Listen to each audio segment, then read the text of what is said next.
ఓం సమర్థ సద్గురు సాయినాథ్ మహారాజ్కి జై. ఓం సాయిరామ్. మన బాబా కుటుంబ సభ్యులందరికీ నమస్తే అండి. హాయ్ ఫ్రెండ్స్, మీ అందరిపైన షిరిడి సాయినాథుని ఆశీస్సులు ఉండాలని, మీరు ఎల్లప్పుడూ క్షేమంగా సంతోషంగా ఆరోగ్యంగా ఉండాలని, మీరు అనుకున్న పనులన్నీ నెరవేరాలని మనస్ఫూర్తిగా బాబాగారిని కోరుకుంటున్నానండి. ఇంక ఈరోజు వీడియోలో మన బాబాగారి సందేశం అండి. మన బాబాగారు ఏమంటున్నారంటే, తల్లి నీ ముందు 3 కార్డులు ఉంచానమ్మా. 3 కార్డులలో ఒక కార్డు అయితే నువ్వు ఎంచుకో అమ్మా. నీ మనసులో ఏముందో, నీకు ఎటువంటి అదృష్టం కలుగుతుందో నేను చెప్తాను తల్లి అని అయితే మన బాబాగారు మనందరి కోసం ఒక మంచి సందేశం తీసుకువచ్చారు ఫ్రెండ్స్. మీరు థంబ్నెయిల్ చూశారు కదండి. బాబాగారు కార్డ్స్ 3 ఉన్నాయి కదా. మీరు 3 నెంబర్లలో ఒక నెంబర్ కార్డు అయితే తీసుకోండి. బాబాగారిని స్మరిస్తూ ఒక కార్డు తీసుకోండి. బాబాగారు మీ గురించి ఏం చెప్పబోతున్నారో బాబాగారి మాటల్లోనే తెలుసుకోండి ఫ్రెండ్స్. చిన్న రిక్వెస్ట్ అండి, మన వీడియోస్కి అయితే ఒక చిన్న లైక్ ఇవ్వండి ఫ్రెండ్స్. మీరు లైక్ ఇవ్వటం వల్ల మన వీడియోస్ మరికొంతమంది సాయి భక్తులకు చేరుతాయండి. ఇంక వీడియోలోకి వెళ్ళిపోదాం ఫ్రెండ్స్. ముందుగా అయితే ఫస్ట్ నెంబర్ కార్డ్ అండి. బాబాగారు ఏమంటున్నారంటే, ఫస్ట్ నెంబరు కార్డు తీసుకున్న నా బిడ్డ ఎవరైతే ఉన్నారో, తల్లి నువ్వు భవిష్యత్తు గురించి ఆలోచిస్తూ ఉన్నావు కదమ్మా. ఎందుకంటే నువ్వు పడిన కష్టాలు అలాంటివి. ఎన్నో కష్టాలు ఎదుర్కొన్నావు, ఎన్నో సమస్యలు ఎదుర్కొన్నావు. అటువంటి కష్టాలే మళ్ళీ వస్తాయా అని బాధపడుతున్నావు, భయపడుతున్నావమ్మా.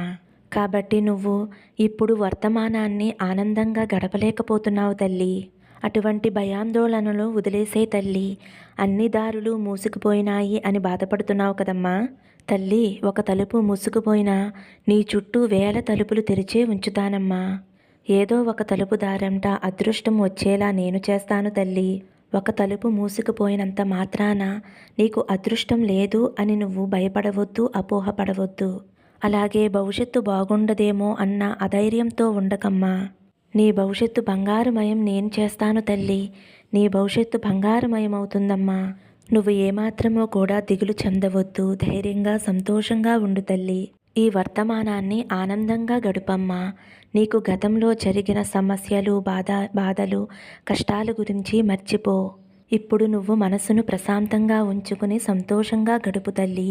ఇప్పుడు ఏ విధంగా అయితే సంతోషంగా ఉంటావో భవిష్యత్తులో కూడా అదే విధంగా సంతోషంగా ఆనందంగా ఉంటావమ్మా. గడిచిపోయిన గతాన్ని వదిలేసే తల్లి. నీకు నేను ఉన్నాను అనే నమ్మకంతోటి ధైర్యంగా ఉండమ్మా. నా సాయినాథుడు నాతో ఉన్నాడు అన్న ఆలోచనే చాలు తల్లి. అదే నీకు కొండంత బలం. నీకు ఎన్నో రకాలుగా శుభాలు, లాభాలు చేకూరుస్తానమ్మా. సంతోషంగా ఉండు తల్లి. నా మీద నమ్మకంతోటి శ్రద్ధ, సబూరితో కలిగి ఉండమ్మా. ఫస్ట్ కార్డు తీసుకున్న వారి గురించి అయితే మన బాబాగారు ఎలా చెప్తున్నారండి. ఇప్పుడు 2వ నెంబర్ కార్డు అండి.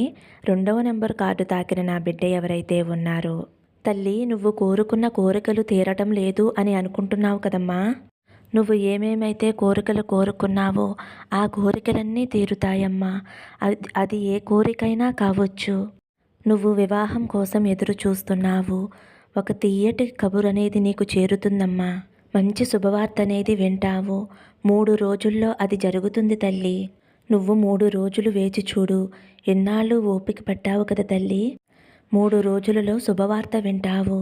అలాగే ఉద్యోగం కోసం ఎదురు చూస్తున్న నా బిడ్డ, 3 రోజులలో మంచి తీపి కబురు వింటావు తల్లి. ఆరోగ్యం బాగోలేదు అని బాధపడుతున్నావు కదమ్మా. 3 రోజులలో నీ ఆరోగ్యం కుదురుపడుతుంది. నువ్వు నా విభూతిని వాడు తల్లి. నీకు అంతా మంచే జరుగుతుందమ్మా. అలాగే నీ బిడ్డలు పరీక్షలు బాగా రాయాలని, మంచి ర్యాంకులు రావాలని, రిజల్ట్ కోసం ఎదురు చూస్తున్నావు కదమ్మా. నీకు 3 రోజులలో మార్పు అనేది కనిపిస్తుంది తల్లి. మంచి శుభవార్త అనేది వింటావమ్మా. అలాగే ఒక మంచి ఇల్లు కట్టుకోవాలని ఎదురు చూస్తున్నావు కదా తల్లి. 3 రోజులలో నువ్వు శుభవార్త వింటావు. ఎందుకంటే నీ దగ్గర ఇల్లు కట్టుకోవటానికి సరిపడనంత డబ్బు నీ దగ్గర లేకపోవడంతో కావలసినంత డబ్బు అందుతుందా లేదా అని ఎదురు చూస్తున్నావు కదమ్మా. నాకు తెలుసు తల్లి. 3 రోజుల్లో నీకు మార్పు అనేది కనిపిస్తుంది తల్లి. నీకు డబ్బు సమకూర్చే ఏర్పాట్లు నేను చేస్తున్నానమ్మా. 3 రోజుల్లో నువ్వు కోరుకున్నట్లుగానే నీ చేతికి డబ్బందుతుంది తల్లి. నువ్వు ధైర్యంగా ఇల్లు కట్టుకుని నీ కుటుంబంతోటి సంతోషంగా ఉంటావు తల్లి. నువ్వు నాకు పూజలు చేస్తున్నావు, నా నామస్మరణ చేస్తున్నావు, నా ఆలయానికి వెళుతున్నావు, నన్ను ఎంతో దైవంగా భావించి ఆరాధిస్తున్నావు. నాకు చాలా సంతోషంగా అనిపిస్తుందమ్మా. అలాగే నేను చెప్పినట్టుగా ప్రతిరోజు ఈ విధంగా చేయి తల్లి. నీ గుమ్మం ముందుకి పక్షులు వస్తాయి కదమ్మా! వాటికి ఆహారంగా ఏమైనా ధాన్యం గింజలు పెట్టు తల్లి. నీకు ఏవి అందుబాటులో ఉంటే అవి ఆ పక్షులకి ఆహారంగా పెట్టమ్మా. పక్షుల రూపంలో నేను నీ ఇంటికి వస్తాను తల్లి. ఈ విధంగా చేశావు అంటే నీ కోరికలు 3 రోజులలో తీరిపోతాయి తల్లి. పక్షులకి ఆహారం పెట్టడం వలన నీకు ఎంతో పుణ్యం కలుగుతుందమ్మా. నువ్వు ఎంతో పుణ్యం చేసుకుంటావు. పక్షులకి ఆహారం పెట్టావు అంటే స్వయంగా నాకు ఆహారం పెట్టినట్టే తల్లి. నువ్వు నాకు పూజలు చేయకపోయినా పర్వాలేదు, నాకు ఏ ప్రసాదాన్ని పెట్టకపోయినా పర్వాలేదు, కానీ గుమ్మాలోకి వచ్చే ఆరుబయట ఉండే పక్షులకి ఆహారం పెట్టు తల్లి. అదే నీకు శుభం జయం కలుగుతుంది తల్లి. 2వ నెంబర్ కార్డు తాకిన వారి గురించి అయితే మన బాబాగారు ఇలా చెప్తున్నారండి. ఇది అక్షరాల సత్యమండి. మనం అనుకుంటాం కదా, ఎన్నో పూజలు చేస్తున్నాం అయినా ఎటువంటి ఫలితం లేదు అని. మనం పక్షులకి గుమ్మాలోకి వచ్చినప్పుడు ఏదైనా ఆహారం పెడితే చాలా మంచిదండి. అలాగే వేసవి కాలంలో అయితే నీళ్లు కూడా పెట్టాలండి. బాబాగారు పక్షుల రూపంలో మన ఇంటికి వస్తారు కాబట్టి తప్పకుండా ఈ విధంగా పక్షులకి ఆహారం పెట్టండి. మీ కోరిక అనేది తప్పకుండా నెరవేరుతుందండి. ఇలా చేస్తే బాబాగారు సంతోషిస్తారు. మన కష్టాలనేవి తొలగిపోతాయి.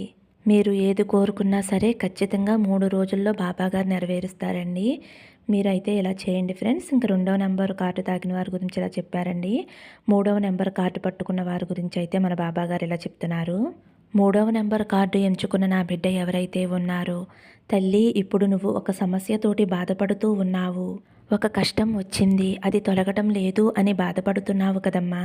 అది నా యొక్క పరీక్షే తల్లి. నేను నీకు ఒక పరీక్ష పెట్టాను అని అయితే మన బాబాగారు అంటున్నారండి. కానీ నువ్వు ఇలా కూడా అనుకోవచ్చమ్మా, బాబా నిన్ను నమ్మి నీకు ఇన్ని పూజలు చేస్తున్నాను, నువ్వేనా నాకు పరీక్షలు పెట్టేది అని అనుకోవచ్చు. తల్లి నువ్వు ఎప్పుడైతే బాబా నువ్వు ఏ పరీక్ష పెట్టినా నేను ఎదుర్కొంటాను, నువ్వు ఏ సందేశం ఇచ్చినా నేను విని ధైర్యంగా ఉంటాను అని నువ్వు ఎప్పుడైతే అనుకుంటావో, నేను పెట్టే పరీక్షలో నువ్వు నెగ్గినట్టే తల్లి అని అయితే మన బాబాగారు అంటున్నారండి. ఇది అక్షరాల సత్యమండి. మనకి ఒక్కొక్కసారి కొన్ని సమస్యలు అనేవి ఎదురవుతూ ఉంటాయి కదండి. అవి కూడా మన బాబాగారే పెడతారండి. అంటే మనం బాబాగారిని ఎంతలా నమ్ముతున్నాము, బాబా మీద మనకి నమ్మకం ఉందా లేదా, మనం ధైర్యంగా నిలబడ్డాము అంటే బాబాగారు మనల్ని తప్పకుండా రక్షిస్తారు, ఈ కష్టం నుంచి గట్టెక్కిస్తారు అనే నమ్మకంతో మనం మన మనసులో అనుకుంటూ ఉన్నామంటే బాబాగారు సంతోషిస్తారండి. నా బిడ్డకి నా మీద నమ్మకం ఉంది, ఈ పరీక్ష నుంచి నేను గట్టెక్కుతాను అనే నమ్మకం ఉంది, బాబా నన్ను గట్టెక్కిస్తారు అని నా మీద నమ్మకం ఉంది అని మన బాబాగారు సంతోషించి క్షణాల్లో ఆ కష్టాననేది మన నుంచి దూరం చేస్తారండి. ఇది అక్షరాల సత్యమండి. అందువల్లే బాబాగారిపై మనకి ఎంత భక్తి ఉన్నది అని ఒక్కొక్కసారి అలా పరీక్ష పెడుతూ ఉంటారండి. కాబట్టి ఎటువంటి కష్టం వచ్చినా సరే అది 3 రోజులలో తొలగిపోతుందండి. మీరు బాబా మీద నమ్మకంతోటి ధైర్యంతోటి సంతోషంగా ఉండండి ఫ్రెండ్స్. అలాగే కొంతమంది కోరికలు తీరటం లేదని అనుకుంటూ బాధపడుతూ ఉంటున్నారు కదా, మీరు బాబా గారిని గట్టిగా అడగండి. బాబా నాకు ఈ సమస్య వచ్చింది, తొలగిపోవాలి. బాబా నాకు ఈ కష్టం వచ్చింది, ఆ కష్టం తొలగిపోవాలి. బాబా నాకు ఈ కోరిక ఉంది, ఆ కోరిక తీరాలి అని మీరు బాబాగారు ముందు 2 చేతులు చాచి మీరు అడగండి. ఇలా 2 చేతులు చాచి అడిగితే తప్పకుండా బాబాగారు మీ కోరిక తీరుస్తారు, కష్టాలు తొలగిస్తారు. బాబాగారిని ఈ విధంగా అడగండి. అడగందే అమ్మైనా అన్నం పెట్టదు అని అంటారు కదండి. మనం 1కి 2 సార్లు అడిగాము అంటే బాబాగారు తప్పకుండా కరుణిస్తారండి. మనం అడగకపోయినా బాబాగారికి మన కష్టమేమిటో, మన బాధ ఏమిటో, మన కోరిక ఏమిటో బాబాకి తెలుస్తాయండి.